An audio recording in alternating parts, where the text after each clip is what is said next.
സാറേ, ഇപ്പോൾ go air, IndiGo തുടങ്ങിയ വിമാനങ്ങളിലെ എൻജിൻ കംപ്ലൈൻ്റ് ആണെന്ന് പറയുന്നു. ഈ എൻജിനൊക്കെ മേടിച്ചത് അമേരിക്കയിൽ നിന്നാണ്. അപ്പോൾ അമേരിക്കയിലെ തട്ടിപ്പുകാരാണോ ഈ എൻജിൻ കൊടുത്തത്? അങ്ങനെയാണെങ്കിൽ ഇന്ത്യക്ക് അതിന് ശക്തമായൊരു നിലപാടുമായി അമേരിക്കയുമായി ഒരു കമ്മ്യൂണിക്കേഷൻ നടത്താൻ പറ്റില്ലേ? ഇങ്ങനൊരു സംഭവമുണ്ട്. പക്ഷേ ഇന്ത്യ, ഈ മോദി സർക്കാർ ഒരു ചെറുവിരൽ പോലും ഇക്കാര്യത്തിൽ അനക്കിയിട്ടില്ല എന്നുള്ളതാണ് സങ്കടകരം. സംഭവം എന്താണെന്ന് വെച്ച് കഴിഞ്ഞാൽ, Pratt and Whitney PW, Pratt and Whitney neo എൻജിനുകൾ ഒരുപാട് ഇന്ധനം കുറച്ച് കിട്ടും, ഒരുപാട് സൗകര്യങ്ങളായ അത്യാധുനിക എൻജിനാണ്, അതുള്ള വിമാനങ്ങളൊക്കെ വാങ്ങിക്കുന്നതാണ് നല്ലത് എന്നൊക്കെ വിചാരിച്ച് വാങ്ങിച്ചിട്ടാണ് ഇപ്പോൾ ഗോ എയർ, ഇൻഡിഗോ അല്ലാതെയും ചില വിമാനങ്ങളും ഒക്കെ പഞ്ചറായി ഇവിടെ വിമാനത്താവളങ്ങളിൽ, ഹാങ്ങറുകളിൽ നമുക്ക് ധാരാളം ഈ A320 വിമാനങ്ങൾ കിടക്കുന്നത് കാണാം. ഹാങ്ങറുകളിൽ, വിമാനത്താവളങ്ങളിൽ ഓടാൻ പറ്റാതെ. അതിൻ്റെ കാരണം അവയിലൊക്കെ ഈ പ്രാറ്റ് ആൻഡ് വിറ്റ്നി നിയോ എൻജിനുകൾ അമേരിക്കയിൽ നിന്നുള്ളത് ആണ് എന്നുള്ളതാണ് കാരണം. ഇത് ഇന്ത്യയുടെ ഒരു വ്യോമയാന രംഗത്തിൻ്റെ ഭാവി തന്നെ കുറെ അടച്ച ഒരു സംഭവമാണിത്. ഇതിന് പറയുന്നത് PW1000G സീരീസ് എന്നാണ് ഈ എൻജിന്. അതായത് geared turbofan engine, geared turbofan GTF engine എന്നും ഈ എൻജിന് പറയും. ഈ എൻജിൻ്റെ ഗുണങ്ങളായിട്ട് ഈ പ്രാറ്റ് ആൻഡ് വിറ്റ്നി നിയോ കമ്പനി പറഞ്ഞുകൊണ്ടിരുന്നത് ഇന്ധനത്തിൽ 15% കുറവ് വരുത്താൻ കഴിയും. ഈ ശബ്ദം അതിൽ 75% കുറവ്, എൻജിനുകളുടെ ശബ്ദം സാധാരണയിൽ നിന്ന് 75% കുറയും. പിന്നെ അതുപോലെ ഈ എമിഷൻസ് ഉണ്ടല്ലോ, ഇതിൽ നിന്നുള്ള പുക തുടങ്ങിയ അത് 50% കുറയും. ഞങ്ങൾ വർഷങ്ങളുടെ ഗവേഷണം, അനുഭവം, ഇതിൻ്റെയൊക്കെ അടിസ്ഥാനത്തിലാണ് ഈ എൻജിൻ സൃഷ്ടിച്ചെടുത്തിരിക്കുന്നത് എന്നൊക്കെയായിരുന്നു അവരുടെ അവകാശവാദം. അപ്പോൾ ഗോ എയറും ഇൻഡിഗോയും ഒക്കെ ഇതിൽ ശരിക്കും വീണുപോയി. സാധാരണ നമ്മൾ എന്താണെന്ന് വെച്ച് കഴിഞ്ഞാൽ, മുട്ടകൾ ഒരു കൊട്ടയിൽ തന്നെ ഇടരുത്, പല കൊട്ടകളിൽ ഇടണം എന്ന് ഇംഗ്ലീഷിൽ പഴഞ്ചൊല്ലുണ്ട്. ഇതെല്ലാം കൂടി ഒന്നിൽ ഇട്ട് ഇന്ധനം കുറച്ച് കഴിഞ്ഞാൽ തന്നെ ഈ ഓപ്പറേഷണൽ കോസ്റ്റ് ഉണ്ടല്ലോ, മൊത്തത്തിലുള്ള ചെലവ് കമ്പനിയുടെ നന്നായിട്ട് കുറയ്ക്കാം എന്ന് ഗോ എയറിന് തോന്നി. എന്നിട്ട് ഗോ എയർ എന്ത് ചെയ്തു എന്ന് വെച്ചാൽ, നിയോ എൻജിൻസ് ഉള്ള ഈ A320 വിമാനങ്ങൾ മാത്രമാക്കി അവരുടെ ഫ്ലീറ്റിൽ, അവരുടെ വിമാനങ്ങൾ മൊത്തം A320 നിയോ എൻജിൻ അത് മാത്രമാക്കി അവർ. അപ്പോൾ തുടക്കത്തിൽ സുഖമുണ്ടായിരുന്നു, ഇത് നന്നായിട്ട് ഓടുന്നൊക്കെ ഉണ്ടായിരുന്നു, വിമാനമൊക്കെ പറക്കുന്നൊക്കെ ഉണ്ടായിരുന്നു. ഓടുന്നു എന്ന് പറയാൻ പറ്റില്ലല്ലോ, കുഴപ്പമൊന്നുമില്ലായിരുന്നു. ഈ ഇന്ധനത്തിൽ ലാഭം എന്നൊക്കെ പറയുന്ന കാര്യങ്ങളൊക്കെ സംഭവിക്കുന്നുണ്ടായിരുന്നു. പക്ഷേ ആ മധുവിധു അധികകാലം നീണ്ടു നിന്നില്ല. കുലുക്കങ്ങൾ, വൈബ്രേഷൻസ് വരാൻ തുടങ്ങി. പിന്നെ ഈ പ്രീമച്വർ വെയർ ആൻഡ് ടയർ, അതായത് പല ഭാഗങ്ങളും തുരുമ്പ് പിടിച്ചും പോവാനൊക്കെ തുടങ്ങി. പല ഭാഗങ്ങളുമൊക്കെ ചീത്തയായി പോവാനും ഒക്കെ തുടങ്ങി എൻജിൻ്റെയൊക്കെ. പിന്നെ അതൊക്കെ മാറ്റി വെക്കണം. ഈ ഘടകങ്ങളായിട്ട് ഓരോ ഘടകങ്ങളൊക്കെ തുരുമ്പ് പിടിച്ചും ചീത്തയായിട്ടുമൊക്കെ പോകാനൊക്കെ തുടങ്ങി.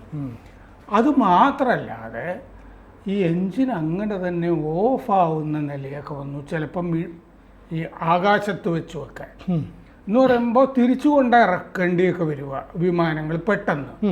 ഇങ്ങനെ സർവീസ് മര്യാദയ്ക്ക് നടക്കുന്നില്ല എന്നുള്ള അവസ്ഥ ഗോ എയറിന് ഉണ്ടായി.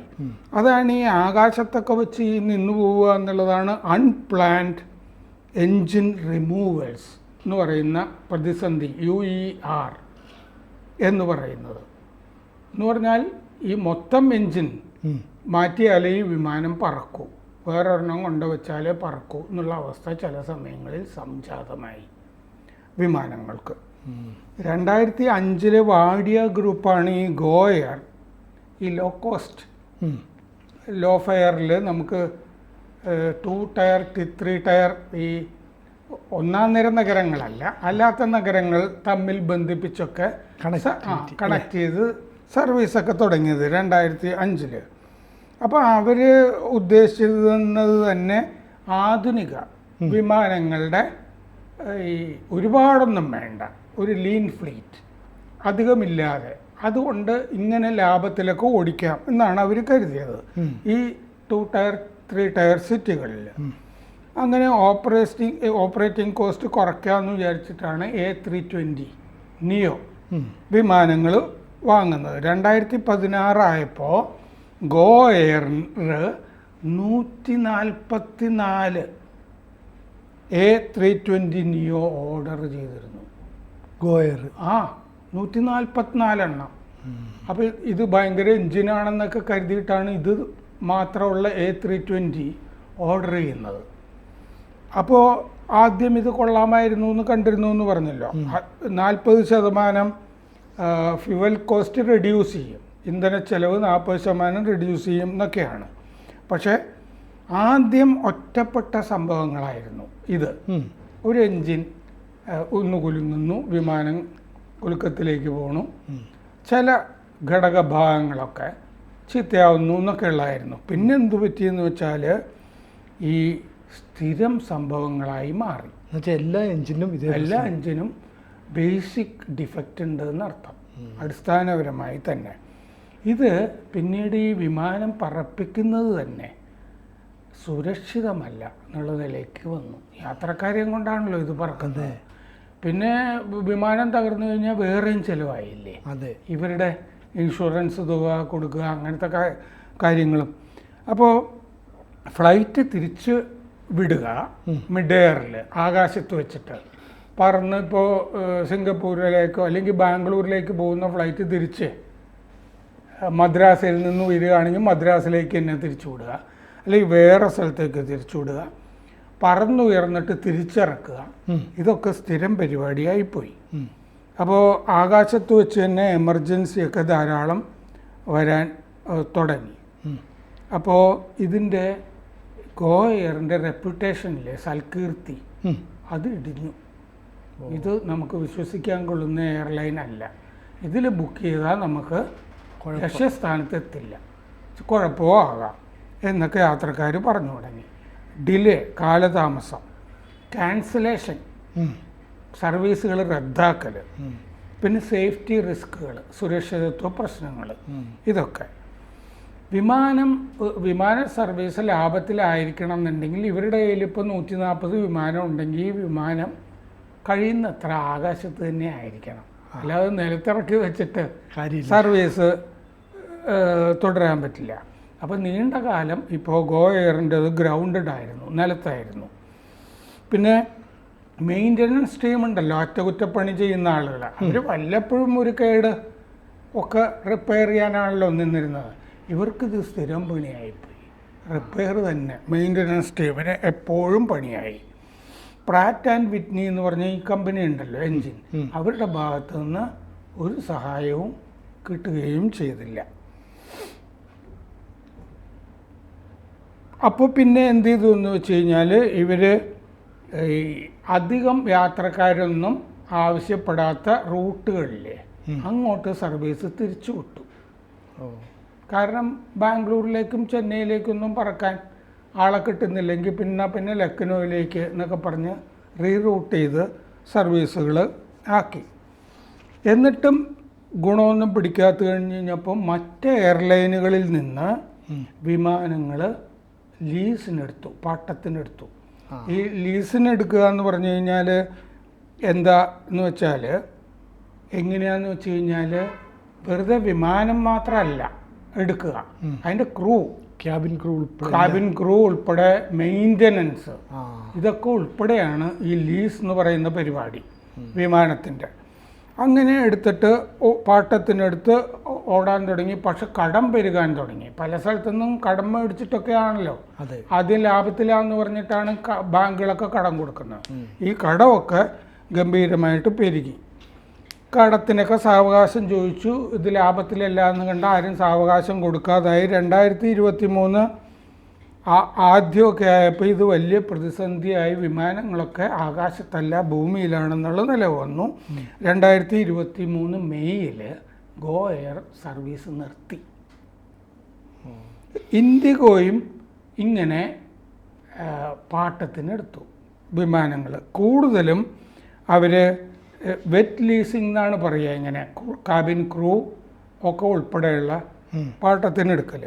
അവർ ഖത്തർ എയർവേസിൽ നിന്നാണ് കൂടുതലും വിമാനങ്ങൾ എടുത്തത് ഇങ്ങനെ. അപ്പോൾ അത് സത്യത്തിൽ ഖത്തർ എയർവേസിന് നല്ല ലാഭകരമായ ഒരു പരിപാടിയായി. കാരണം അവർക്ക് അവരുടെ റെഗുലർ സർവീസിന് പകരം ഇങ്ങനെ പാട്ടത്തിന് കൊടുത്ത് ഇവരുടെ കയ്യിൽ നിന്ന് കാശ് മേടിച്ച് ക്രൂവിനെ നോക്കണ്ട, മെയിൻ്റനൻസ് നോക്കണ്ട, ഒന്നും നോക്കണ്ട എന്നുള്ള അവസ്ഥയിൽ ഖത്തർ എയർവേസിന് വലിയ ഗുണമുണ്ടായി. ആളുകൾക്ക് അത്ഭുതപ്പെടുകയും ചെയ്തു. ഖത്തർ എയർവേസ് ഇവരുടെ പേരിൽ ഇങ്ങനെ ഓടിക്കൊണ്ടിരിക്കുന്നത് എന്താണ്? ഇൻഡിഗോയുടെ പേരിൽ നിന്ന്.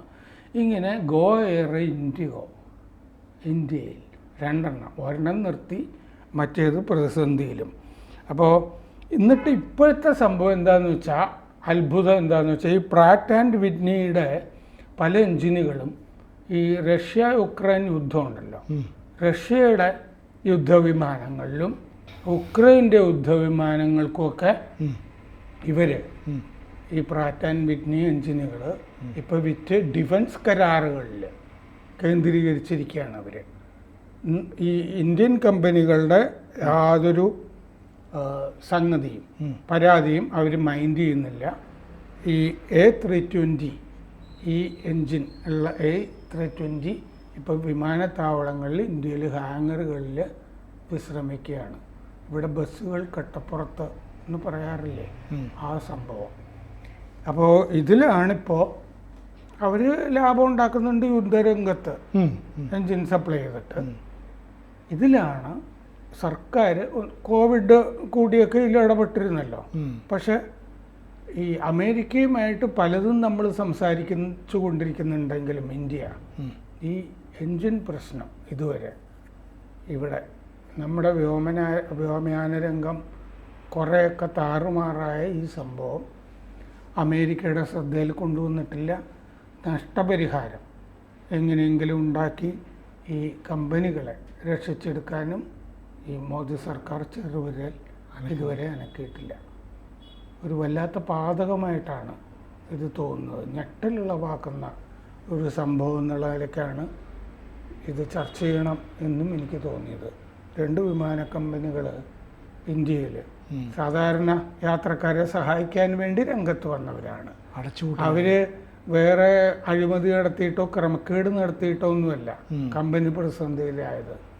അവിടെ നിന്ന് അത്യാധുനിക എഞ്ചിനുകളുള്ളതാണെന്ന് പറഞ്ഞിട്ട് അങ്ങനത്തെ വിമാനങ്ങളെ ആശ്രയിച്ചതുകൊണ്ട് പറ്റിയതാണ്. അപ്പോൾ ഇതിൽ എത്രയും വൈകാതെ ഈ വ്യോമയാന മന്ത്രാലയം ഇതൊക്കെ ശ്രദ്ധിച്ച്, അല്ലെങ്കിൽ മോദിയും പ്രത്യേക ശ്രദ്ധയൊക്കെ എടുത്ത് നമ്മുടെ മന്ത്രിമാരും ഒക്കെ ഇതിലിടപെട്ട് എന്തെങ്കിലും നഷ്ടപരിഹാരമൊക്കെ, ലോക കോടതിയൊക്കെ ഇല്ലേ ഹേഗിലൊക്കെ, ഈ വ്യവസ്ഥകൾ എങ്ങനെയാണെന്നൊക്കെ നോക്കി. കാരണം ഇത്രയും വിമാനങ്ങളുണ്ടെങ്കിൽ ഈ പരാതിക്ക് കഴമ്പുണ്ടല്ലോ. മറ്റ് രാജ്യങ്ങളിലും ഇത് സംഭവിച്ചിട്ടുണ്ടാകാം. അതുകൊണ്ട് സർക്കാർ ഈ മൗനം പാലിക്കുന്നതാണ് ഇപ്പോൾ നമ്മളെ ഏറ്റവും വിഷമിപ്പിക്കുന്നത്. കൂടുതൽ വാർത്തകളും വിശേഷങ്ങളും നിങ്ങളിലേക്ക് എത്താൻ ABC മലയാളം സബ്സ്ക്രൈബ് ചെയ്യുക, ബെൽ ബട്ടണും അമർത്തുക.